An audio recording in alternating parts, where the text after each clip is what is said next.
Бачиш, чим відрізняється обична А4 від С4? Чем? Не поняла ще? Не, ну тут, наверное, мощней. Мощніше. Тут 3-літровий двигун, а в Audi звичайний 2-літровий мотор. Класс. 23-й Какая рік. цена? 25. Уже готовы? Уже готовая. З розтаможкою, з ремонтом, з усім. Вот такая вот С4.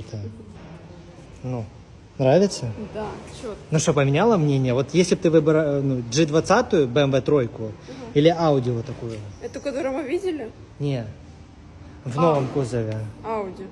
Ну, наш попиже будет. Ну да.